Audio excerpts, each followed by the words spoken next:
All right, good morning, everybody. We're going to go ahead and get started. If we can have everybody get a seat so we can go ahead and get things rolling here with this press conference. Just a few housekeeping reminders. For those of you who don't know, I'm Travis Strom, the Director of Athletic Strategic Communications. We ask that everybody please turn your cell phones on silent so we don't have any phone calls during the press conference to interrupt. Also, please stay seated. As you see, we have several media members here, so you don't block the stream or their shots that they're trying to get out to our media outlets and our fans and alumni across the country. Without further ado, just the way we're going to handle things, we're going to have Dr. Ross come up and give his welcome, followed by Dr. Cable, who will then introduce our new head coach. After that time, after the new head coach's opening statements, we will open the floor for questions from the media only at this point. After that, once we're done, we'll have one-on-one time with our new head coach and the media, about 10 minutes, and then you're hang around. We just ask that you please be quiet during this whole press conference, followed by the one-on-one opportunity so they can make sure they get good sound. Following that time, you'll be able to sit around and meet and greet and hang out here in the club lounge with our new head coach and our athletic director and president if everybody's here. Okay, everybody good? Everybody got your cell phones off? At this time, we'll get the official university welcome from our president, Dr. Quentin T. Ross, Jr.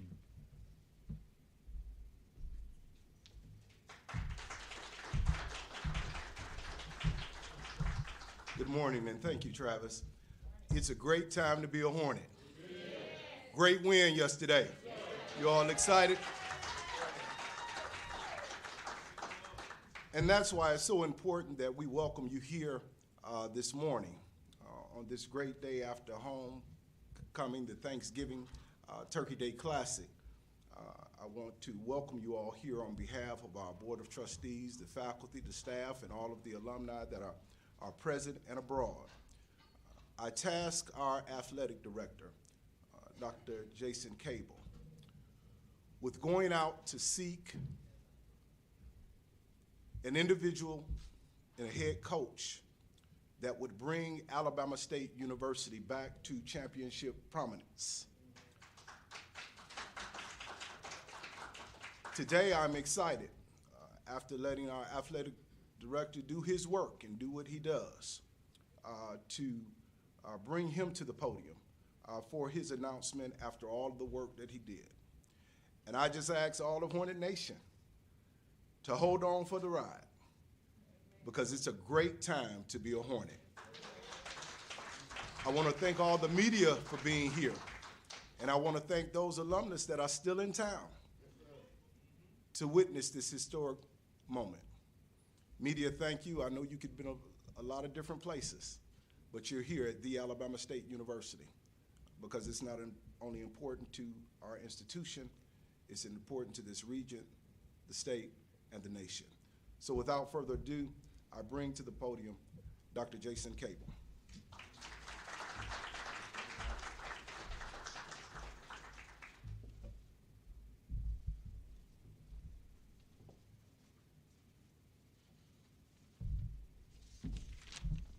Thank you, Dr. Ross.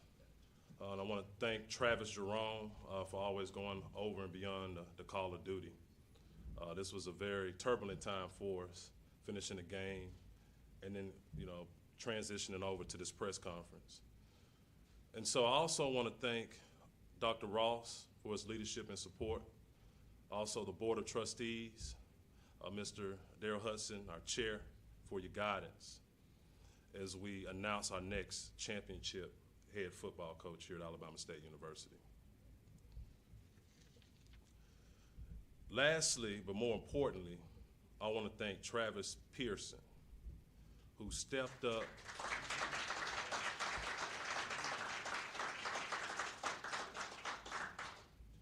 He stepped up in the middle of a season, steered the ship, and had our student athletes in our program to finish strong.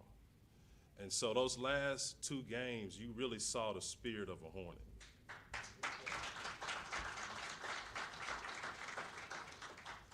I also want to thank our student athletes as we continue to build and as they continue to fight every day and compete in the classroom and on the field of play.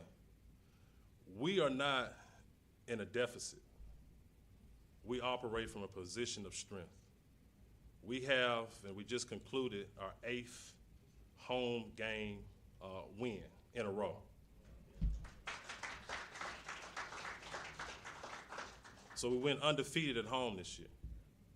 So indeed, it's a great time to be a Hornet. And so as we started this search, everybody knows a search of any sort, when you're looking for a CEO, when you're looking for a leader, it's a dynamic process. ASU is a desirable location. If you look at our institutional leadership, you look at our facilities, you look at our rich history, you look at our tradition, everyone wants to be a part of Hornet Nation. And so we receive applications from far and wide, from different levels. And we pulled in about 20 candidates, and we were able to vet them. We were able to interview some, and some made it through the weeding out process to get where we are today. And there's two questions that you want to answer as you go through this process. One is right in front of you, and that question is often asked during the interview. Why should we hire you as the head coach of Alabama State University? The other question I had in my mind going through this process is, why shouldn't we hire you as the head coach of Alabama State University? And so when all was said and done, sitting down with Coach Eddie Robinson Jr. and listen to him articulate his vision and mission for the program, it was evident that first, it aligned with our institution's mission and vision. Secondly, it aligned with my vision for not only the football program, but for our athletics department. And that vision is inclusive of, but not limited to, educating and graduating student athletes at a high level while winning championships. Now, you can't have one without the other. We want it all. And Coach Eddie Robinson Jr. can give that to us.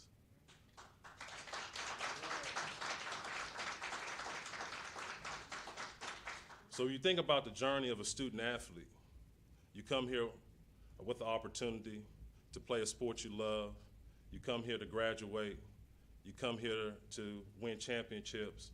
And you come here to start your career after graduation. So when you look at Coach Robinson, he came to Alabama State University as a walk-on, an offensive lineman. Worked diligently, studied the game, grew as a person on the field of play and in the classroom and in the community. Left Alabama State, played 11 years in the NFL.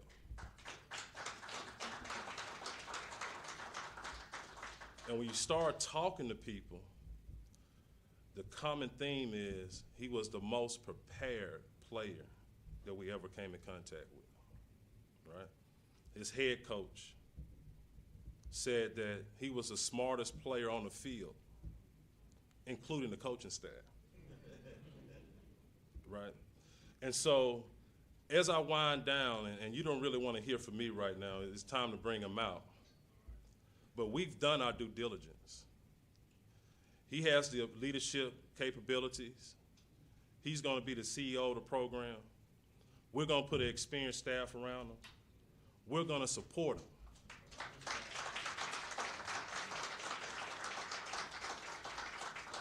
And the journey to the SWAC championship, not 2 years from now, in 2022, starts today.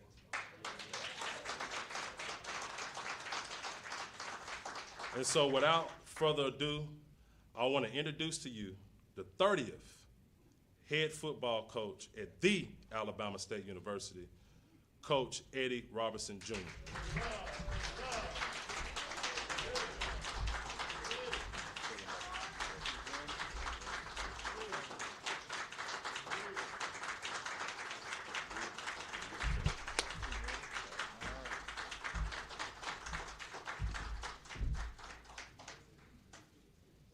All right, good morning. How's it going, Hornet Nation? All right, I know y'all could be anywhere in the world today, but y'all chose to be here with me, and I appreciate that. And I think everybody has the same vision, and that's to get Alabama State University back to a championship team.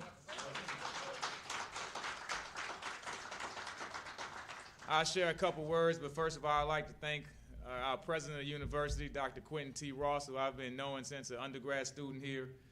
Dr. Jason Cable, who I've been knowing for about a good 12 years, met him at the SWAC championship game just randomly on the sideline in Houston when I was living there. the trustee board, the chairman of the trustees, Darrell Hudson, and all of the Hornet Nation and family and friends. I appreciate your support and your support for Alabama State University. So Jason took a little bit of my thunder when he talked about me being a walk-on coming from New Orleans, Louisiana in 1988. And I didn't have anywhere else to go. And when he said I was offensive lineman, I heard a couple chuckles in here. And so you can imagine when I came into the room being a walk-on from New Orleans without a scholarship. I had an academic scholarship, but I did not have an athletic scholarship. The first time I had been to the state of Alabama was when my mom drove me up here to drop me off at Card Hall. And it was quite an experience coming from New Orleans. But it was an experience that I warmed up to, and our coach, of course, was no other than the legendary Houston Markham. So meeting Houston Markham in 1988, I mean, it was a hardcore guy. And he's been a friend to me and a mentor and really a second father all the way up to his death. I remember talking to him when he was in the hospital a week before he passed away. And that smile and the encouragement that he gave me even then propels me. I constantly talk to him. You know, he was a Yankees fan and so was I. And most of the quotes and things that I have learned as a coach have come from him. And I want to get this team, this nation, back to that 91 championship level. One thing he would tell me, and the thing that remembers most, is that he said, and I'm going to have to use my Houston Markham voice if you know him. He said, if y'all do everything that I say and believe and trust in me, that I'll make you better than you ever dreamed you could be. And as a player, that's all I did. I trusted in my coaches. I believed in what they were telling me, and I just kept working hard every day. And truly, I was better than I ever dreamed I could be. It was my dream to play in the NFL since I was 8 years old. But it didn't seem like it was going that way when I was a freshman at Alabama State. But once I moved to linebacker and started having some success, then things started to move in my direction. And what I also had, most importantly, was the love and commitment of everybody in the community. You know, we knew that the SGA president was behind us. We knew that the cheerleaders were behind us. We knew that the band was behind us. We were a family. We knew that the basketball team was behind us. Everybody was behind us. So our motto moving forward is going to be swarm as one. And when I explain that, and when I'm explaining that, I'm explaining it like this. We're the Hornets. So one Hornet can't do a whole lot. But if you get a couple Hornets, they could do a little bit. But if you get a swarm of Hornets, a nest of Hornets, they can accomplish a whole lot together. So a swarm of Hornets can take down a bulldog. A swarm of Hornets can take down a wildcat. A swarm of Hornets can probably take down a rattler without much trouble. A swarm of Hornets can take down a couple tigers, the ones in Mississippi and the ones in Texas. Okay, a swarm of Hornets can accomplish a whole lot. They can even get a jaguar. All right, a Delta Devil if we swarm together. So my motto is that we have to swarm as one. And when I say swarm as one, I mean everybody. It has to be the administration. It has to be the mayor of Montgomery. It has to be the councilman. It has to be the coaching staff. It has to be the players. It has to be the board of trustees. Eddie Robinson doesn't have any eligibility left. I can't win a SWAC championship. Those kids on the field are going to work their hardest. I'm going to demand that and have accountability from them.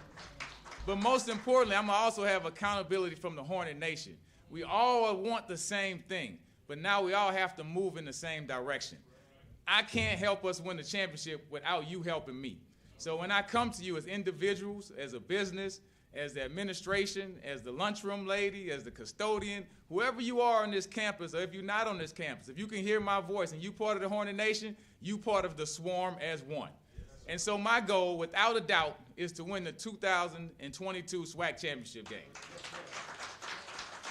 And so I know that's, you say, it may be somewhat braggadocious, it may be somewhat, far-sighted, but in football, the purpose is to win the game. Every team I've been on in the NFL or in college, our goal was to win the championship. So we have to put that in the mindset of our kids and our community and our fans that our goal is to win the championship. You have to put it out there. And I tell my son all the time, if you set goals that you accomplish easily, then that means that you didn't set high enough goals. You know, my goal when I went to the NFL was to make the NFL Hall of Fame. That was my goal. I didn't achieve that goal. I didn't achieve a Pro Bowl. I played in the Super Bowl and never won one. But I did play 11 years in the NFL and started every game. I was a student on the field. I've had numerous coaches that asked me to come and coach in the NFL and at the college level, but the timing wasn't right. For me, now the timing is right. I can see where we are as a university and our ability to move to that next step and win championships on the field, but most importantly, off the field. I was a Toyota Leadership Award winner. I was also an academic All-American. My mom was a school teacher and a principal in New Orleans, so I understand the importance of academics. I'm going to guarantee to these parents that if your kid comes here for 4 or 5 years, that he will leave with an Alabama State degree.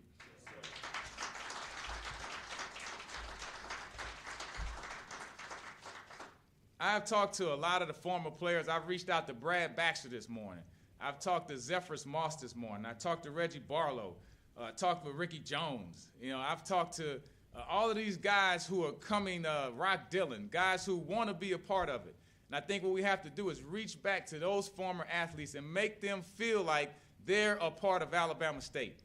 I've talked to Coach Witt, left a message for Woody McCarvey, James Daniels. All of these guys, we have a rich history of Alabama State football and Alabama State student athletes. So we have to bring those guys back. So instead of just seeing a picture of Brad Baxter on the wall, you have to talk to Brad Baxter, the man. You're talking about a guy that had 1,700 yards in one season at Alabama State, who I blocked for as a freshman, believe it or not. So, I mean, but here's a guy that has to be a part of our family. Zephyrus Moss, who played 12 years in the NFL. You know, Titus Howard, who's down in Houston doing a great job. So all of these guys have to be brought back in, and that's my goal, is to reach back and get them and be a part of the whole swarm as one energy that we can create and excitement, and let the kids know that we love them. You have to let these kids know that we care about them. And they won't win every game. That's impossible. But they're going to play their hardest, and they're going to give us 100% effort every week. One thing I remember is we would always say the creed, the Hornet Creed at Alabama State. This goes back to the days of Coach Markham. And it would start by saying, I won't say the whole thing, but this is the beginning of a new day. God has given us this day to use as we will. I'm going to say the whole thing. We can waste it or we can use it for good. What we do today is important because we are exchanging the day of our lives for it. We want it to be good, not bad. Gain, not loss. Success, not failure, so that we will never regret the price we paid for it. I say that every morning when I wake up. I learned that in 1988. It was mandatory that we learned it as a team. It's going to be mandatory that these guys know it now. Those words have got me through some difficult times in my life, as most people have throughout their times. And so, but it starts with, this is the beginning of a new day. And in football, like in life, no matter what happened the day before, the next day is the beginning of a new day. You may win a game by 50 points. The next day is a new day. You got to get to work. You may lose a game by 1 point, and it's a heartbreaker. The next day is a new day. You got to get back to work. You do great in a test. You fail a test. Success is failures. We got to get back to it. So we're going to start every day by saying that creed to know this is the beginning of a new day, and we have to work hard. And at the end of every day, we're going to ask ourselves, did we get better today? Did we compete at a championship level today? Did I go to school and get my academics and compete at a championship level? Did I lift weights at a championship level? Did I compete at a championship level? Did I walk through the student union and say yes, ma'am, and no, ma'am at a championship level? Everything we're going to do is at a championship level. And so those two things are what I'm going to really implement to the kids. Lastly, I would say the SWAC is a great conference. I've been a member of the SWAC Alumni Association. The guys that I look up to, and I was fortunate, I was blessed, because I came through a time when I went on the SWAC tour, and the SWAC media tours, when we would get in the bus and barnstorm and go from city to city. And I sat there and listened to the legendary Eddie Robinson talk and tell jokes, and just in a relaxed atmosphere as a student athlete.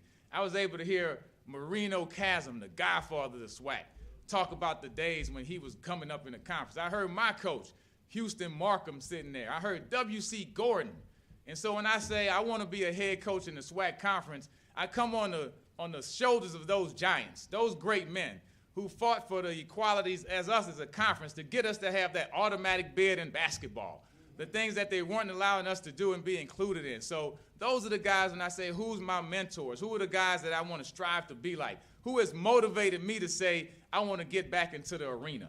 I want to compete on the field and hold myself to the criticisms and the critiques of strangers and fans alike. So those guys make me say I can be that person to reach out to these young men and teach them about the legendary conference of the SWAC, all of the All-Americans. One thing people don't realize, my goal was to be a Hall of Famer. I was the 1991 SWAC Defensive Player of the Year. In 1990, the SWAC Defensive Player of the Year was Aeneas Williams, who went on to make it to the Hall of Fame out of New Orleans, Louisiana, and Southern University. The year after me, in 1992, the SWAC Defensive Player of the Year was Michael Strahan, who went on to play with the New York Giants and make it into the NFL as a Hall of Famer out of Texas Southern University. So I think I'm an underachiever by sitting in the middle of those two great guys. But my point is, we've had some legendary guys come through this conference. Jimmy Smith was drafted the same year as I.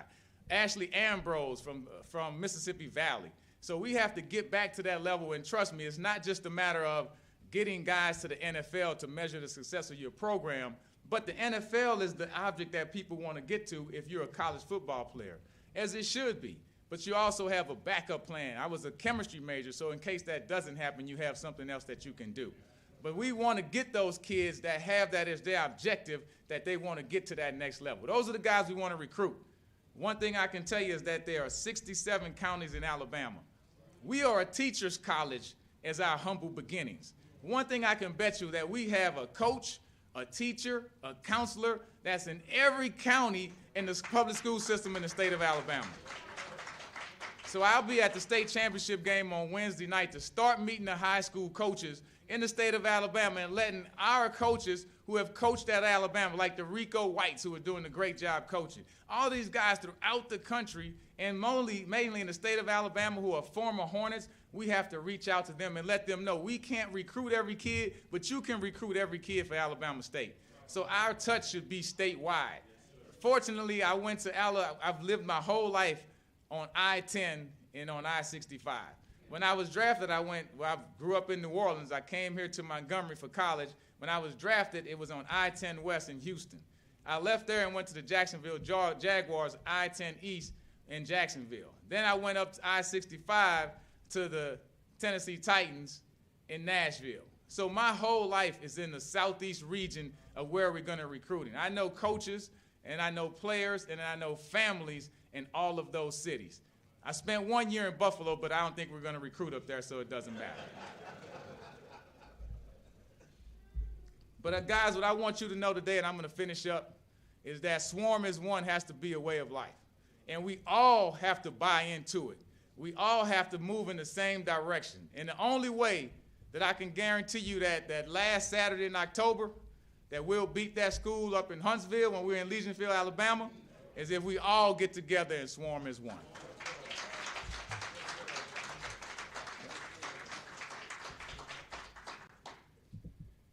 All right, at this time, please keep your seat. We're going to open the floor for questions from the media. Please, when you ask a question, let Coach Robinson know who you are and what your affiliate is, and we'll go ahead. First question, anybody?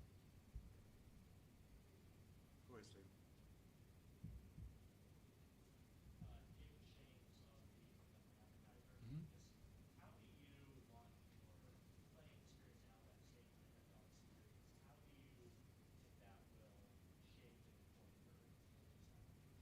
Well, I think what it does for me is I look back at the coaches who I highly respect. Jeff Fisher, he had us so prepared on a weekly basis. Tom Coughlin, tough coach, but great at having his team prepared.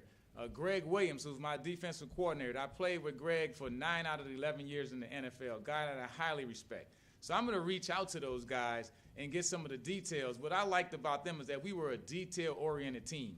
When I played with the Titans, even though we had the great Steve McNair, we would often win 10-7, 13-8, so we didn't have a big margin of error. So we had to be perfect at the end of the half and at the end of the game. And those are the type of things that I'm going to stress to the players and to the coaches to realize that we have to be really good at everything. It has to be attention to details. Situational football is huge. You can look at the big picture and everything, but when it comes down to it, it's situational football, attention to details, and most importantly, have a great kicking game, which I'm being a special teams player. When I first got into the NFL, that's how I got started on special teams. So my emphasis is to have a great kicking game. Anybody else? Steve? Coach, Stephen Gunner, WSFA. Good. What you talked about this being the right time. What, if you expand on that, what made this the right time to get into this coaching field and at your alma mater, and what made this 2021 be the time for you? Yeah, great question. Thank you. So for me, I have 3 sons, and everybody knows me that I'm a dedicated father. I coached them all throughout Little League. I also had a group of kids that I was raising up coaching baseball.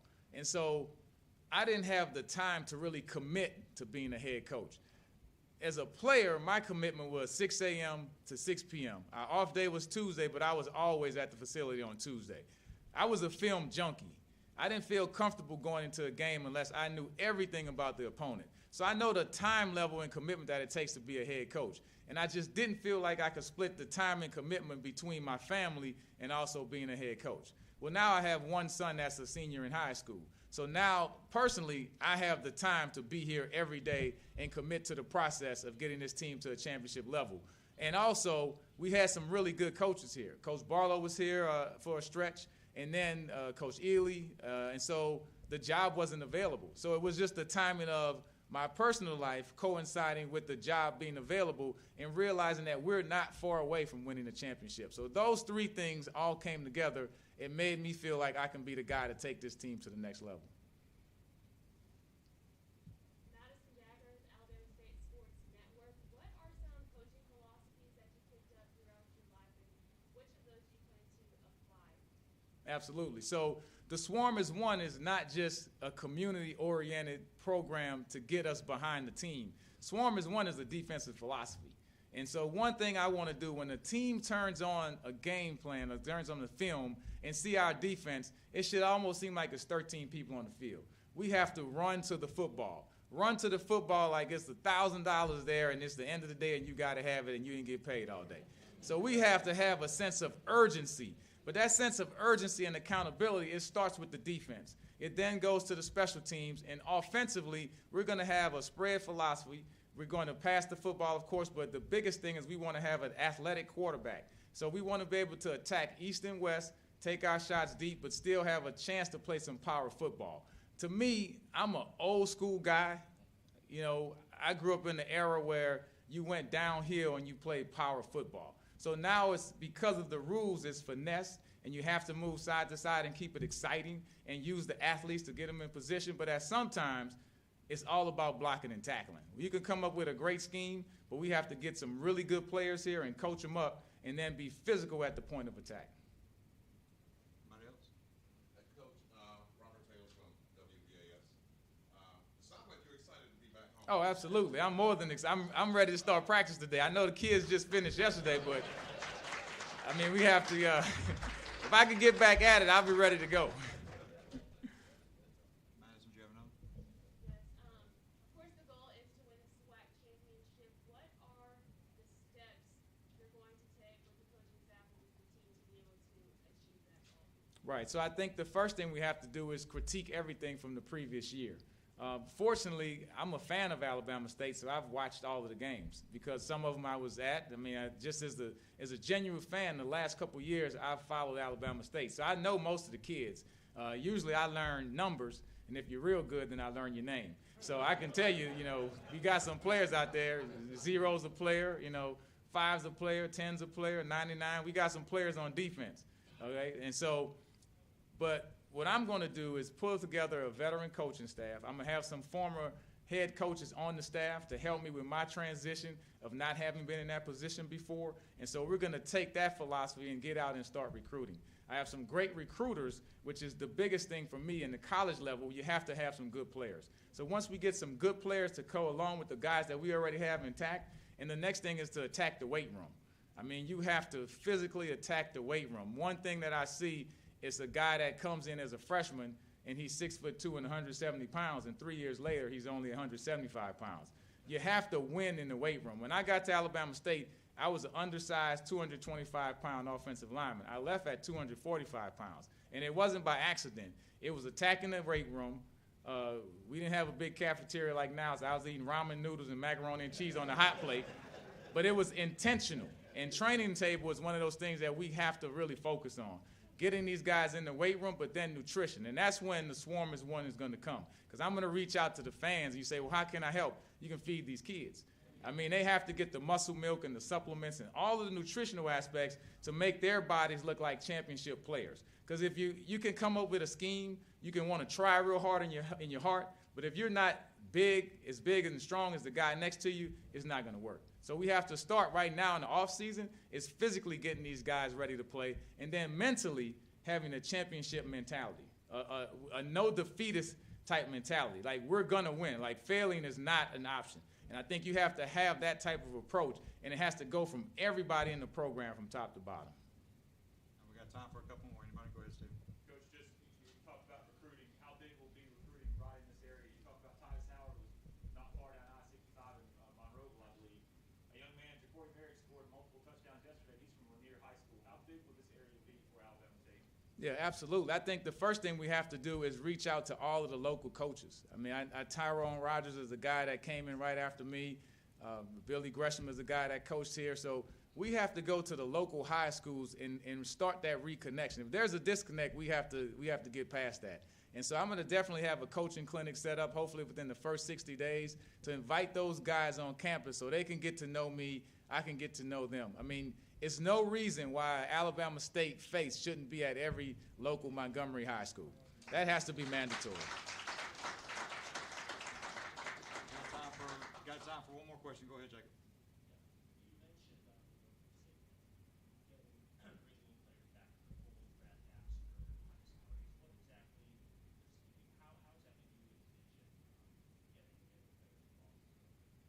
Yeah, so that's something that we're going to talk with Dr. Cable and the athletic department on. We haven't really had a varsity club or a way for players to come back onto the campus and feel a part of the program. So we have to have a way that they can send an email, they can let us know they're coming, then we have to be here ready to accept them. So we'll get a former athlete, a former player in that position to be, hey, you're the point person that when those guys want to come back on campus, they feel part of it. Like, we have a huge stadium. It's beautiful. But if you're a player and you come back here with your 3 kids and you're just sitting in the stands and nobody recognizes you or nobody say, hey, welcome back, former Hornet. Welcome back, come talk with the team. And so I have to get those guys, and during the offseason, we have plenty of times where I can have those guys to come back and actually talk with the current players. I mean, I know with Coach Markham, we always had someone coming back to speak to us to let us know of the reconnection with the past. And so we have a lot of former players and coaches right here in this area that they can come back and have the current guys understand that, hey, these guys came before us. This is what it meant to be a Hornet. Like, nobody can tell the Alabama State story, better than us. So it's so easy for me to go out and recruit for Alabama State. Say if I was the coach at Oregon. I've been to Oregon a couple times, don't know much about the state. But I would have to figure out what's going on in Oregon. What are the popular things to do? Then I would have to come up and formulate a plan to tell a kid that why he should come to Oregon, although I've never really been there. For me, I came here as 18-year-old freshman in 1988, and I've always come back to the Magic City Classic, Turkey Day Classic, homecoming, the games, etc. It's easy for me to sell Alabama State. I have 2 nieces that graduated from Alabama State, one in chemistry and one in biology. And I had a nephew that enrolled here and then transferred to another school because he wanted to play football and had to go there because of eligibility. I've had numerous family and friends who have sent kids here. I'm always sending kids to Alabama State. This is easy for me to sell Alabama State because this is what I am. It's part of my DNA. It's my fabric. So this is easy for me to sell, and I'm ready to go out and sell it and get those kids on campus.